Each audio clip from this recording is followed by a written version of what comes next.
नमस्कार साथियों, जय बद्री जय केदार।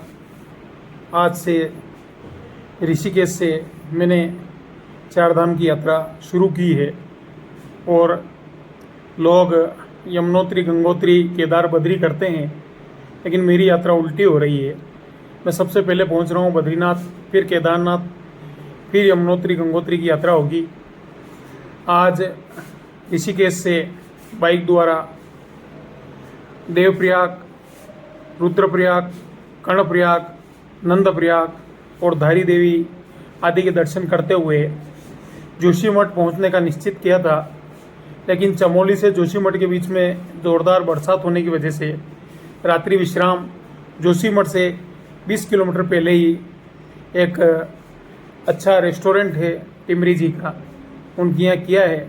सुबह उठ कर के, क्योंकि कल निर्जला एकादशी भी है, तो भगवान बद्री के दर्शन कल निर्जला एकादशी के दिन होंगे। उसके बाद भारत के आखिरी गांव माणा गांव जाकर वहाँ की चाय पीऊँगा।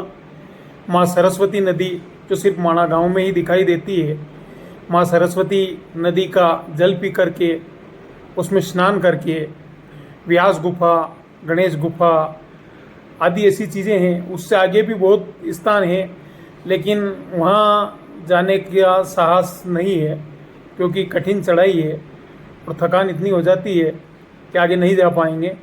लेकिन कोशिश करेंगे कि कल 2 बार भगवान बद्री के दर्शन हो जाए और माणा गांव भी हो जाए, और रात्रि विश्राम बद्रीनाथ में ही करने के बाद परसों एन सुबह केदारनाथ के लिए निकलेंगे। तो या तो चमोली होते हुए या फिर रुद्रप्रयाग होते हुए केदारनाथ गौरीकुंड पहुँचेंगे। गौरीकुंड में एक रात्रि विश्राम करने के बाद दोबारा सुबह उठ करके भगवान केदारनाथ के दर्शन के लिए पहुँचूँगा। आप सभी को भगवान केदारनाथ और बद्रीनाथ का आशीर्वाद मिलता रहे, और आप भी जिस दिन भी मौका मिले तो यहाँ पर दर्शन के लिए अवश्य पधारें। जय बद्री, जय केदार, जय गंगोत्री, जय जमुनोत्री। आज मैं पहुँच चुका हूँ देवप्रयाग, जहाँ आकर के गंगा बनती है। क्या आप देख रहे होंगे सामने से जो नदी आ रही है, ये अलकनंदा है। अलकनंदा जी बद्रीनाथ से आती है, जिसका पानी थोड़ा मटमैला दिखाई देता है। और इधर जो आप देख रहे हैं ये मंदाकिनी है। मंदाकिनी केदारनाथ से निकलती है और आकर के भागीरथी बन जाती है, और अलकनंदा और भागीरथी का जो संगम है वो इसी स्थान पर होता है। यहाँ पर राजा सागर के वंशज भागीरथ ने तप किया था अपने पूर्वजों के उद्धार के लिए, और गंगा ने यहीं पहली बार पृथ्वी पर कदम रखा था। माँ गंगा के साथ साथ 33 कोटि देवता भी इस स्थान पर आए थे, और गंगा के साथ साथ वो यहीं रह गए थे। यहाँ से इन नदियों के कई अलग अलग नाम होते हैं, लेकिन यहाँ आकर के गंगा एक शब्द कहती है हम गंगा नाम धार्यामी। अब मैं गंगा नाम धारण करती हूँ, और यहाँ से वो सागर के पितरों का, भागीरथ के पितरों का स्वर्ग का रास्ता दिखाते हुए, उनका उद्धार करते हुए आगे बढ़ती है। तब से लेकर के आज तक माँ गंगा हम सभी के पितरों को मोक्ष प्रदान कर रही है। देव के लिए स्थान है, उसे देवप्रयाग कहा जाता है। और आज निर्जला एकादशी के पर्व पर मैं पहुँच चुका हूँ माँ गंगा की शरण में, गंगा के उद्गम स्थल देवप्रयाग, क्योंकि यहीं से गंगा ने अपना नाम गंगा धारण किया, और गंगा ने खुद ने कहा कि इति हम गंगा नाम धार्यामी, अब मुझे गंगा के नाम से जाना जाएगा। जय गंगा मैया। यह संस्कृत महाविद्यालय है, यूनिवर्सिटी है, जो कि देवप्रयाग में अलकनंदा और भागीरथी जी के संगम पर बनी हुई है। संस्कृत की सबसे बड़ी यूनिवर्सिटी है ये, और यहाँ पर हजारों शास्त्र, हजारों विद्यार्थी शास्त्र विद्या और संस्कृत की शिक्षा ग्रहण करते हैं। यहाँ पर पास में ही ये जो दिखाई दे रहा है, ये रघुनाथ भगवान का मंदिर है, जिसमें भगवान राम जी जो कि विष्णु के अवतार है विराजित हैं।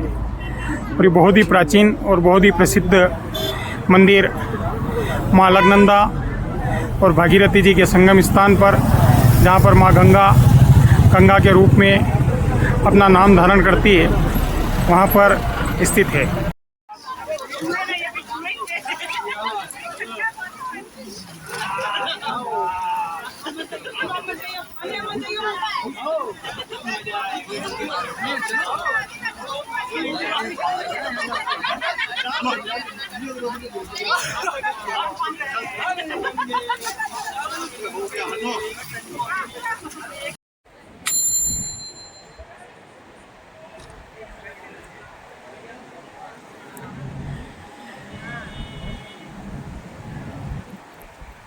रुद्रप्रयाग, जहाँ से केदारनाथ और बद्रीनाथ के लिए रास्ता निकलता है। मंदाकिनी और भागीरथी का संगम दोनों यहाँ आकर मिल जाती है। भागीरथी उधर से आती रहती है और मंदाकिनी जो है केदारनाथ से आती है।